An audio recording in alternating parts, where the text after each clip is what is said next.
नमस्कार प्यारे साथियों, वन पेज सीरीज में आपका स्वागत है। और आज हम बात करने वाले हैं वर्णमाला में व्यंजन की। तो कुल वर्ण वर्णमाला में कितने होते हैं पहले हमने जाने थे, और आज एक बार फिर जान लेते हैं कि वर्णमाला में कुल वर्णों की संख्या कितनी होती है। आप कहेंगे गुरुजी कुल वर्ण 52 होते हैं। कैसे कैसे होते हैं?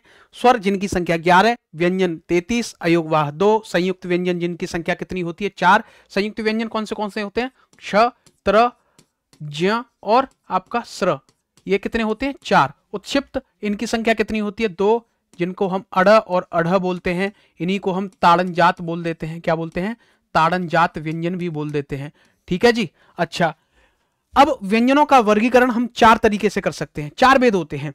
स्पर्श व्यंजन जिनकी संख्या 25 होती है, अंतस्थ 4 यानी यर लव। ऊष्मीय व्यंजन जिनकी संख्या 4 है, श श श ह, इनको ऊष्मीय व्यंजन बोलते हैं, क्योंकि इनको बोलते वक्त क्या लगती है? ऐसा लगता है मुख से ऊष्मा निकल रही हो, गर्म हवा निकलती है, तो इसलिए इनको हम ऊष्मीय व्यंजन बोलते हैं। संयुक्त व्यंजन जिनकी संख्या 4 होती है, मैंने आपको ऊपर बता ही दिया है। स्पर्श व्यंजन जैसे कि स्पर्श व्यंजन जिनकी संख्या 25 होती है, उसमें भी कैटेगरी है स्पर्शी व्यंजन जिनकी संख्या 16 होती है, स्पर्श संघर्षी जिनकी संख्या 4 होती है, और नासिक के व्यंजन 5। ठीक है, जो नासिका से बोले जाते हैं। तो ये पांचवा जो है, ये पांचवा है, ये नासिक के व्यंजन है आपके। कौन से हैं ये आपके नासिक के व्यंजन है। और ये च छ, क्या है ये? च छ ज झ, ये क्या है आपके? ये आपके कौन से हैं? स्पर्श संघर्षी, यानी स्पर्श तो करते हैं और साथ साथ कैसे रगड़ खाकर निकलते हैं। ठीक है, ठीक है ना। तो ये आपने अंतस्थ जान लिया, ऊष्मीय व्यंजन जान लिया, संयुक्त व्यंजन जान लिया। ठीक है, अब जानते हैं स्वर यंत्रियों के में कंपन के आधार पर वर्णों का वर्गीकरण हम देखेंगे। तो स्वर यंत्रियों में कंपन के आधार पर घोष या कहें सघोष, और साथ ही अघोष। ठीक है, क्या? अघोष बोल देंगे। ठीक है, तो घोष कौन से होते हैं? वर्ग का तीसरा, चौथा, पांचवा। तो आप कह सकते हैं पहला, दूसरा, तीसरा, चौथा, पांचवा, इनको वर्ग बोलते हैं, वर्गीय आते हैं। जैसे मैं यहां लिख देता हूं क, ख, ग, घ, और आपका कौन सा है? अंगा। च, छ, छ, छ, ज, झ और इया।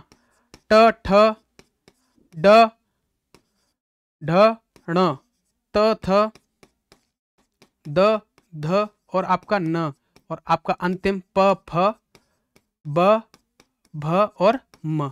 तो आप देखेंगे इधर से 1 2 3 4 और 5, इधर से भी 1 2 3 4 5। अब आप जान जाना। ठीक है, घोष कौन सा होता है? तीसरा, चौथा, पांचवा, यानी तीसरा, चौथा, पांचवा आपका ये कौन सा है? घोष। साथ में सभी स्वर घोष होते हैं। यर लव यानी अंतस्थ, और साथ में आपका ऊष्मीय व्यंजन ह, ये भी क्या होता है? आपका घोष होता है। उत्क्षिप्त आपके 2, यानी अड़ और अढ़ दोनों ही, अड़ और अढ़ उत्क्षिप्त होते हैं। उनकी टोटल संख्या कितनी होती है? घोष वर्ण आपके कितने होते हैं? 33। और अघोष कितने होते हैं? 13। वर्ग का पहला, दूसरा, श श स, और ठीक है, तो कितने हो गए? 13 हो। ठीक है, कितने हो गए? 13। 13 इनकी संख्या कितनी होती है? 13। और प्राणवायु के आधार पर, किसके?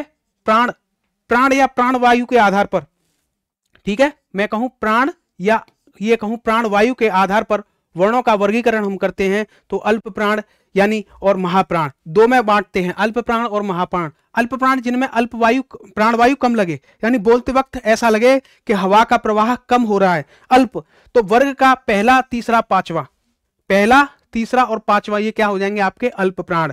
साथ में सभी स्वर जिनकी संख्या 11, यानी सभी के सभी 11 स्वर कैसे होंगे? अल्प प्राण होंगे। और साथ में आपके अंतस्थ, यर लव, ये भी कैसा होगा? अल्प प्राण होगा। और उसमें से एक उत्क्षिप्त व्यंजन अड़, वो कैसा होगा? अल्प प्राण, यानी इसको बोलते वक्त आपकी प्राणवायु कम लगेगी।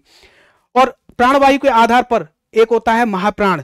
महाप्राण कौन सा? दूसरा, वर्ग का दूसरा और चौथा, ये और ये, दूसरा और चौथा कैसा होगा? महाप्राण होगा। साथ में ही आपके ऊष्मीय व्यंजन जिनकी संख्या कितनी थी? 4, श श स ह, ये भी कैसे होंगे? महाप्राण। और आपका एक उत्क्षिप्त व्यंजन यानी अड़, ये भी क्या होगा? आपका महाप्राण होगा। और व्यंजन से बनने वाले प्रश्न क्या होते हैं कि कौन सा उच्चारण स्थान, यानी कौन से वर्ण का उच्चारण स्थान कौन सा है। तो सबसे पहले मैं बात करूं, हम विभाजित करेंगे कंठ, तालु, मूर्धा, दंत्य और ओष्ठ में। ठीक है, ये अंत वाला क्या है? ओष्ठ है। यहां लिख देना ओष्ठ, यहां लिख देता हूं, ये कौन से? ओष्ठ। ये रिवीजन सीरीज है, ये समझ लो, रिवीजन कर रहे हो।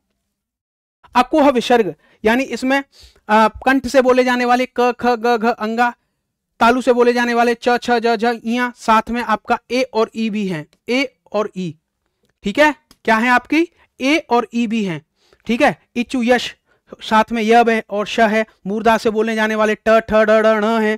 तुलस दंत्य, यानी दांत से बोले जाने वाले त थ द ध न है। और आपका ओष्ठ से बोले जाने वाले प फ ब भ म है, ठीक है। और एक चीज आती है ए और ऐ, ये कंठ तालु से बोले जाते हैं, इनको इनके लिए कंठ तालव्य बोलते हैं। क्या बोलते हैं? कंठ तालव्य बोला जाता है, ठीक है। यही बात करूं, उत्क्षिप्त अढ़ और अढ़ होते हैं, ठीक है। ये कहां बोले जाते हैं? ये आपके किससे बोले जाते हैं? यही आपके मूर्धा से बोले जाएंगे। कहां से बोले जाएंगे? ये आपके मूर्धा से बोले जाएंगे, मूर्धा से। और आपका ओ और औ दोनों कंठ और ओष्ठ से बोले जाते हैं, इसलिए इनको बोलते हैं कंठोष्ठ। क्या बोलते हैं? कंठोष्ठ, ठीक है, कंठोष्ठ, ठीक है। कंठ और ओष्ठ से बोले जाते हैं, इसलिए कंठोष्ठ बोलते हैं।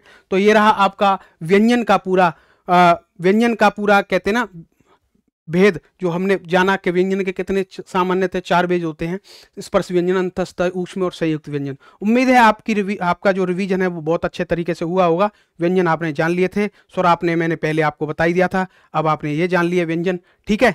तो उम्मीद है आपको आनंद आ रहा होगा इस सीरीज में। बहुत बहुत धन्यवाद।